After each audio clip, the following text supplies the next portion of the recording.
ఎన్నికల ప్రచారంలో YCP TDP వర్గీయుల మధ్య దాడులు చోటు చేసుకున్నాయి. టీడీపీ నాయకులకు గాయాలు అయ్యాయి. వైసీపీ ఎమ్మెల్యే బాలినేని టీడీపీ అభ్యర్థి దామచర్ల ఎంట్రీతో రిమ్స్ ఆసుపత్రి దగ్గర యుద్ధ వాతావరణం నెలకొంది. ఒకరిపై మరొకరు దాడులు, ప్రతి దాడులతో అక్కడ తీవ్ర ఉద్రిక్తత నెలకొంది. ఆసుపత్రి అద్దాలు ధ్వంసమయ్యాయి, ఫర్నిచర్ని ధ్వంసం చేశారు. ఒంగోలు 37వ డివిజన్లో ప్రచారంలో పాల్గొన్న వాలంటీర్ ఫోటోలు తీశారు టీడీపీ నాయకులు. టీడీపీ నేతలతో వైసీపీ కార్యకర్తలు వాగ్వాదం, దాడి చోటు చేసుకుంది. టీడీపీకి మద్దతుగా వచ్చిన స్థానికుడు మోహన్ రావుపై కూడా దాడి జరిగిందని చెప్తున్నారు. దాడిలో తీవ్రంగా గాయపడ్డారు మోహన్ రావు. రిమ్స్ ఆసుపత్రికి మోహన్ రావును తరలించారు. ఆసుపత్రి దగ్గరకు వచ్చారు ఇరు వర్గాల పార్టీ నాయకులు. దీంతో అక్కడ హైటెన్షన్ వాతావరణం నెలకొంది. మరోసారి ఘర్షణ వాతావరణం నెలకొనడంతో పోలీసులు కావాలనే వైసీపీకి అండగా ఉండి దాడి జరిగేలా చేశారు అని టీడీపీ నాయకులు ఆరోపిస్తున్నారు. పోలీసులు డౌన్ డౌన్ అంటూ నినాదాలు చేశారు. అదుపు చేసేందుకు విశ్వ ప్రయత్నం చేశారు పోలీసులు. కానీ ఇరు వర్గాలు వినిపించుకోకపోవడంతో దాడి జరిగింది. దీనిపై ఒంగోలులో రాత్రి చోటు చేసుకున్న ఈ హైటెన్షన్ వాతావరణంపై మరింత సమాచారం మా ప్రతినిధి శ్రీనివాస్ అందిస్తారు. శ్రీనివాస్ ఒక్కసారి నేను మీ దగ్గరకు వస్తాను. ఆ దాడి జరుగుతున్న సమయంలో ఏం జరిగిందో చూద్దాం.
ప్రకాశం జిల్లా ఒంగోలులో అర్ధరాత్రి యుద్ధ వాతావరణం చోటు చేసుకుంది. టీడీపీ వైసీపీ వర్గీయులు ఒకరికొకరు దాడి చేసుకోవడంతో పలువురికి గాయాలయ్యాయి. మా ప్రతినిధి శ్రీనివాస్తో మాట్లాడదాం. శ్రీనివాస్, అసలు ఏం జరిగింది? ఎవరిది మిస్టేక్? పోలీసులు ఏం చెప్తున్నారు? రోహిత్, ఈ సంఘటన జరిగి గత రాత్రి కాల సమయంలో ప్రచారంలో భాగంగా కూడా 37 ఒంగోలు నగరంలోని 37 డివిజన్లో ప్రచారం చేస్తున్నటువంటి వైసీపీ నాయకులు, అదేవిధంగా అక్కడ ఉన్నటువంటి స్థానికుల మధ్య జరిగిన వివాదం ఇప్పుడు ఇరు పార్టీలు అంటే టీడీపీ వైసీపీకి మధ్య జరిగిన గొడవ కూడా ఇక్కడ తెర మీదకి వచ్చిన పరిస్థితి ఉంది. ఎందుకంటే నిన్న రాత్రి మాజీ మంత్రి వర్యులు బాలినేని శ్రీనివాసరెడ్డి ఆ కోడలు కావ్య ప్రచారంలో భాగంగా కూడా, అదేవిధంగా వారి కుటుంబ సభ్యులు, అదేవిధంగా మహిళలు 37 డివిజన్ సమతా నగర్ లో ప్రచారంలో భాగంగా ఒక అపార్ట్మెంట్కి వెళ్ళిన సందర్భంలో అపార్ట్మెంట్ వాసులు సామాజిక వర్గంగా కూడా, అదేవిధంగా టీడీపీ పార్టీకి సంబంధించిన వారు కావడంతో కూడా వాళ్ళు నిరాకరించారు. మా అపార్ట్మెంట్ లో మీ ప్రచారం అవసరం లేదు, మాకు అవసరం లేదన్న సందర్భంలో నెలకొన్న గందరగోళ వాతావరణంలో అక్కడ వారిపై దాడి చేశారని చెప్పేసి వారు ఆరోపిస్తున్నారు. ఈ టైంలో వైసీపీ దాడిలో గాయపడిన వారిని పరామర్శించడానికి అక్కడ వచ్చిన టీడీపీ నాయకులు మోహన్ అయితే ఎవరైతే ఉన్నారో అతని మీద కూడా దాడి చేసి రక్తం వచ్చేటట్టు కూడా కొట్టడం కూడా జరిగింది. దానికి సంబంధించి పార్టీ శ్రేణులకు తెలియటంతో కూడా అధిక సంఖ్యలో కూడా పార్టీ శ్రేణులు, అదేవిధంగా ఒంగోలు ఎంపీ మాగుంట శ్రీనివాసరెడ్డి, మాజీ శాసనసభ్యులు దామచర్ల జనార్దన్, అదేవిధంగా ఇతర టీడీపీ శ్రేణులు అక్కడికి రావడంతో కూడా కొంత యుద్ధ వాతావరణం అయితే నెలకొంది. జరిగిన సంఘటనపై కూడా వెంటనే విచారణ చేసి వారిపై చర్యలు తీసుకోవాలి. వైసీపీ వారు ఎవరైతే దాడి చేశారో గోలి తిరుపతిరావు పేరైతే ముఖ్యంగా అనిపిస్తుంది, అతనిపై చర్యలు తీసుకోవాలని చెప్పేసి ఆ దగ్గరలో ఉన్నటువంటి ఎస్పీ కార్యాలయానికి వెళ్ళి ఎస్పీకి కూడా ఫిర్యాదు చేయడం, అదేవిధంగా కూడా ఎన్నికల కమిషన్ కూడా ఇది ఏదైతే జరిగిన సంఘటన ఎన్నికల కమిషన్ దృష్టికి కూడా తీసుకెళ్తామని చెప్పేసి కూడా చెప్పడం జరిగింది. అక్కడ సమస్య పోయింది అనుకున్న నేపథ్యంలో గాయపడిన వారిని రిమ్స్ హాస్పిటల్కి తరలించిన నేపథ్యంలో అదేవిధంగా వైసీపీలో కూడా కొంతమందికి గాయాలు, వాళ్ళు కూడా ఫార్మాలిటీస్ కోసం అని చెప్పేసి రిమ్స్ కి తీసుకురావటం, రిమ్స్ కి బాలినేని శ్రీనివాసరెడ్డి మాజీ మంత్రి రావటం, అదేవిధంగా అక్కడ ఉన్న టీడీపీ శ్రేణులు అదే మాజీ శాసనసభ్యులు దామచర్ల జనార్దన్, అదేవిధంగా ఇతర టీడీపీ శ్రేణులు కూడా అదే ప్లేస్ లో ఉంటుందో ఒకరికొకరు మళ్ళీ మరొకసారి మాటల యుద్ధం అయితే జరిగింది. ఆ మాటల యుద్ధంలో కూడా ఒకరిపై ఒకడు దాడి చేసుకునేదానికి మరోసారి ప్రేరేపించే పరిస్థితి అయితే ఉంది. ఎందుకంటే అక్కడ జరిగిన దాడిని అడ్డుకునేందుకోసం కూడా స్థానిక ఉన్నటువంటి పోలీసులు కూడా ప్రయత్నించినప్పటికీ పరిస్థితి కంట్రోల్ కాక పూర్తిగా చేతులు ఎత్తేసే పరిస్థితి. అంటే ఆ స్థాయిలో హాస్పిటల్ అద్దాలు ధ్వంసం చేయడం, ఫర్నిచర్ ధ్వంసం చేయడం, ఒకరినొకరు కొట్టుకుని గాయపడేంతగా ఎందుకు పరిస్థితి అదుపు తప్పింది? ఎందుకంటే దీనికి ఇప్పుడు జరిగిన సంఘటన కూడా చెప్పకూడదు. గత కొంతకాలంగా మధ్యలో టీడీపీ శ్రేణులకు అదేవిధంగా వైసీపీ శ్రేణులకు జరుగుతున్న ఈ రైవల్ అయితే ఇప్పుడు తెర మీదకి వచ్చిందని చెప్పుకోవాలి. ఎందుకంటే 2019కి ఎన్నికలకు ముందు కూడా ఇదే విధంగా కమ్మపాలెం వద్ద కూడా బాలినేని శ్రీనివాసరెడ్డి కాన్వాయ్ని కమ్మపాలెంకి రానుకోకుండా అడ్డుకున్న నేపథ్యంలో జరిగిన ఆ సేమ్ వాతావరణం ఈ రోజు 37 డివిజన్ ఒంగోలు నగరంలో జరిగింది. ఇది గత కొంతకాలంగా వీరిద్దరి మధ్య జరుగుతున్న ఆధిపత్య పోరు అయితేమి, పార్టీ మధ్య విభేదాలు అయితేమి కూడా ఇది వేదిక అయిందని చెప్పుకోవచ్చు రోహిత్. ఎందుకంటే రిమ్స్ ఆవరణంలో జరిగిన దాడిలో పోలీసులు కంట్రోల్ చేయలేక అక్కడ మధ్యగా ఉన్నటువంటి అద్దాలు, అదేవిధంగా గ్లాస్ డోర్స్, అదేవిధంగా ఉన్నటువంటి ఫర్నిచర్ పూర్తిగా ధ్వంసమైంది.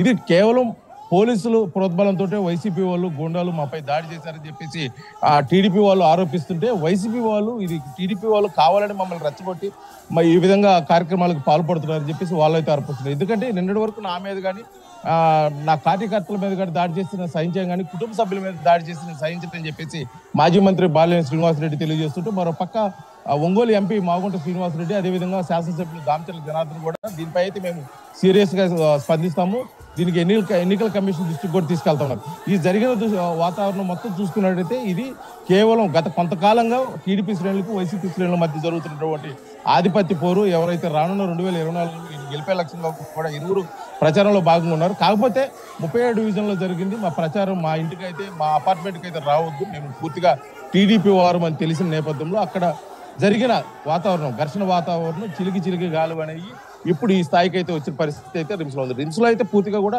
మరోసారి ఒకరిపై ఒకరు దాడి చేసుకోవటం, అక్కడ కూడా కొంతమంది గాయాలవటం, బాలినేని శ్రీనివాసరెడ్డి గతంలో ఎప్పుడూ లేని విధంగా కూడా ఆగ్రహం వ్యక్తం చేయటం, ఇప్పటి వరకు నేను సహించాను, నా సహనాన్ని పరీక్షిస్తున్నారని చెప్పేసి అతను చెప్పటం, ఇలాంటి రౌడీజం మేము సహించమని చెప్పేసి టీడీపీ శ్రేణులు అయితే వారు కూడా తెలియజేయటం, మొత్తానికైతే కూడా ఇది ఇరువురు మధ్య జరుగుతున్న ఒక ఆధిపత్య పోరుని పూర్తి స్థాయిలో ఈ ప్రచారంలో భాగంగా కూడా తెర మీదకి తీసుకొచ్చిన పరిస్థితి అయితే నెలకొంది. దీనిపై పోలీసులు కానీ, అదేవిధంగా ఎన్నికల కమిషన్ కానీ, సంబంధిత అధికారులు ఏ విధంగా స్పందిస్తారు? ఇది ఎన్నికల కోణంలో చూసి వారిపై ఏదైనా చర్యలు తీసుకుంటారా, లేకపోతే ఇది వ్యక్తిగత గొడవలు, అదేవిధంగా పార్టీల మధ్య గొడవలుగా చూసి దానిపై ఎటువంటి చర్యలు తీసుకుంటారా అనేది వేచి చూడాల్సిన పరిస్థితి.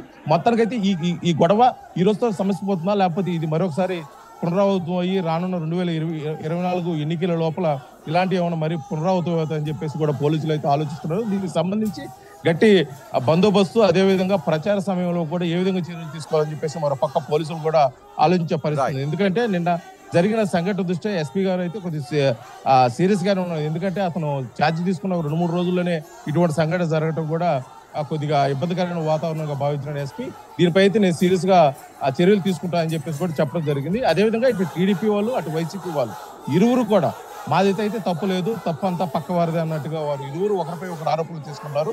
ఇది పూర్తిగా విచారణ అనంతరం అసలు ఎవరిది తప్పు ఏంటి అనేది కూడా తెలియాల్సిన పరిస్థితి అయితే ఉంది రోహిత్ ఇక్కడ.